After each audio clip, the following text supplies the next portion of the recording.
বৈঠকে উপস্থিত ছিলেন ত্রিপুরার দায়িত্বপ্রাপ্ত প্রদেশ যুব কংগ্রেস পর্যবেক্ষক শরীফা রহমান সহ যুব কংগ্রেসের নেতাকর্মীরা।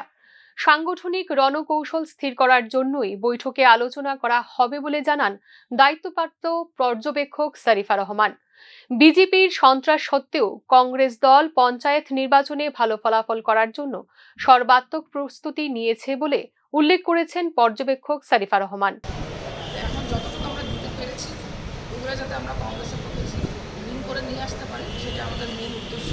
আর আগামী দিনে কীভাবে কংগ্রেসকে গ্রাসরুটে ইউথ কংগ্রেসের কীভাবে কাজ করে স্ট্রং করতে পারে সেইভাবে আমরা।